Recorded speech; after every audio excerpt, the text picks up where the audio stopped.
Bismillahirrahmanirrahim. Assalamualaikum warahmatullahi ta'ala wabarakatuh. Kami dari kelompok 3 mata kuliah anatomi tumbuhan yang beranggotakan Gilmi Sri Alfianti, Intan Lestari, Istiqomah, Muhammad Arya Pradana, dan Nasya Milatul Faza dengan dosen pengampun Ibu Dr. Tri Wahyu Agustina MPD dan Ibu Maratus Solihah MSc.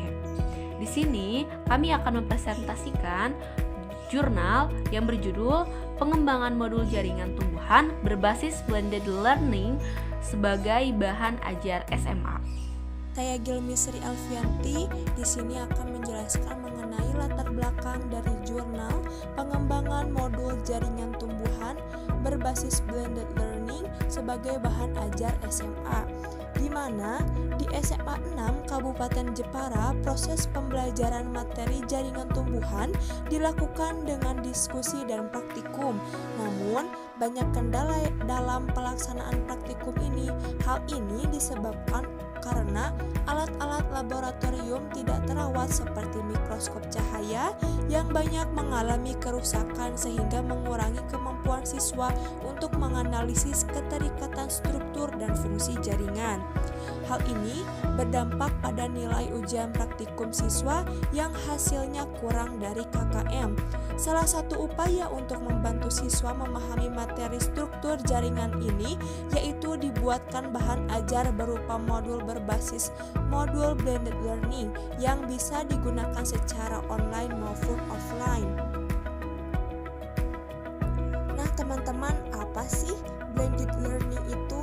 Nah, sebelum pengertiannya kita beralih dulu pada masa pandemi ini untuk sistem pelajaran belajar dan mengajar itu melalui media maya, melalui media elektronik, di mana penggunaan internet dalam belajar atau yang biasa kita sebut e-learning semakin hari kian diminati oleh banyak pelajar. Adanya e-learning membantu siapa saja untuk dapat belajar tanpa mengenal waktu dan tempat. Namun, bagi beberapa pelajar masih tetap membutuhkan pertemuan tatap muka di kelas untuk membahas dan melengkapi proses belajar yang sudah dilalui melalui internet.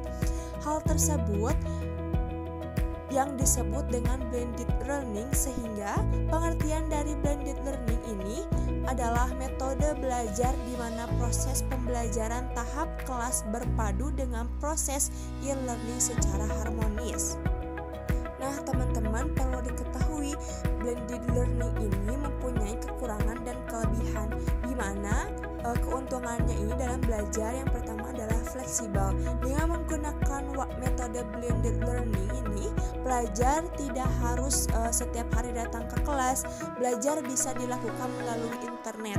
Lalu satu hari dalam satu minggu ada pertemuan dengan guru atau dosen di ruang kelas untuk mendapat feedback atau apa yang sudah dipelajari. Kedua, hemat biaya dan waktu. Menggunakan metode ini lebih menghemat biaya waktu karena belajar menggunakan internet tidak harus memiliki buku fisik karena materi sudah ada secara online dan peserta hanya tinggal mengunduh atau mengakses saja. Selanjutnya, materi interaktif, di mana materi pelajaran yang disajikan lewat internet ini dibuat menjadi media-media interaktif agar lebih mendetail dan menarik perhatian peserta. Contoh, dengan melalui video interaktif, video penjelasan dari dosen berupa podcast, dan materi tertulis dalam format e-book. Semua ini ditambah lagi dengan berbagai live session online, chat dengan dosen, dan berbagai dukungan teknologi lainnya. Yang keempat, yang selanjutnya adalah efektif dan efisien, di mana setiap pelajar memiliki cara belajar yang berbeda satu sama lain. Ada peserta yang nyaman belajar di pagi hari, sore hari, atau bahkan di malam hari sambil bersantai dan mendengarkan musik. Ada juga pelajar yang lebih nyaman belajar di kamar sendiri, di warung kopi, atau ruang kelas. Dengan begitu, menggunakan metode ini, pelajar dapat mengatur sendiri waktu dan tempat belajarnya. Nah, selanjutnya nih teman-teman, tujuan Tujuan dari penelitian ini untuk menguji validasi dan keefektifan penggunaan modul blended learning pada materi jaringan tumbuhan. Modul ini diharapkan dapat membantu siswa mencapai kompetensi dasar bidang kognitif, psikomotor, dan afektif yang dapat dilihat pada hasil belajar materi ini. Metode penelitian. Penelitian ini menggunakan metode penelitian dan pengembangan. Tahapannya yaitu: pertama, tahap penelitian yang meliputi identifikasi kendala belajar, bahan ajar yang digunakan sekolah, dan observasi jaringan tanaman, baik itu tanaman monokotil maupun dikotil. Yang kedua yaitu tahap pengembangan modul, meliputi materi, gambar, video jaringan tanaman yang dikembangkan secara cetak dan berbasis video YouTube. Dan yang terakhir yaitu tahap validasi, yaitu tahap uji coba lapangan. Kesempatan kali ini, saya Intan Lestari akan memaparkan mengenai hasil penelitian dari jurnal yang telah kami resume.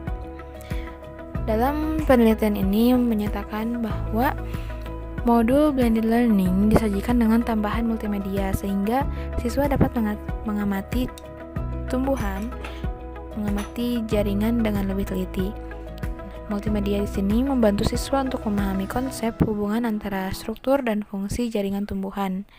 Penyajian modul yang dilengkapi gambar-gambar yang berkaitan dengan materi untuk memperkuat hasil penelitian sehingga motivasi belajar pun meningkat dan nilai rata-rata siswa di atas kriteria ketuntasan minimal.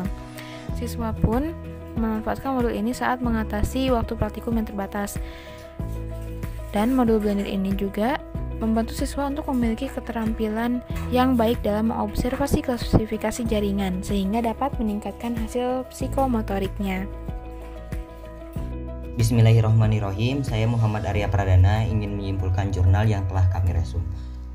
Dan kesimpulannya adalah berdasarkan pemahaman jurnal yang kami baca, maka hasil validasi modul oleh ahli bahan ajar sebesar 97% dan ahli materi pembelajaran 100% dengan kriteria sangat valid. Dan validasi keterbacaan modul sebesar 90% dan sangat mudah dipahami. Hasil keefektifan modul pada aspek kognitif, kelas eksperimen 2 lebih tinggi dibanding kelas kontrol, dan kelas eksperimen yaitu 90% dengan kriteria sangat efektif. Penguasaan klasikal pada psikomotorik dan aspek afektif kelas eksperimen 2 sebesar 100% dengan kriteria sangat efektif. Maka pengembangan modul jaringan tumbuhan berbasis blended learning sebagai bahan ajar SMA sangat efektif untuk meningkatkan kognitif psikomotorik dan afektif siswa. Baik, di sini saya Nasya Meltulpaza akan membacakan kelebihan dan kekurangan dari proses pembelajaran berbasis modul blended learning. Nah, yang pertama, kelebihan dari proses pembelajaran berbasis modul blended learning ini adalah siswa bisa belajar dengan akses kapan dan di mana saja sehingga memudahkan siswa untuk terus berkreasi dan mencari tahu materi yang telah diajarkan ataupun yang mau diajarkan. Nah, sedangkan kekurangan dari proses pembelajaran berbasis modul blended learning ini yaitu belum semua siswa memahami bagaimana cara kerja yang terdapat di LKS, padahal di awal praktikum guru sudah mendemonstrasikan cara kerja, tetapi karena keterbatasan waktu dan bimbingan dari guru membuat hasilnya kurang optimal. Mungkin cukup sekian dari kelompok 3, presentasi dari kelompok 3, semoga bermanfaat. Mohon maaf atas segala kekurangannya. Billahi taufiq wal hidayah. Wassalamualaikum warahmatullahi taala wabarakatuh.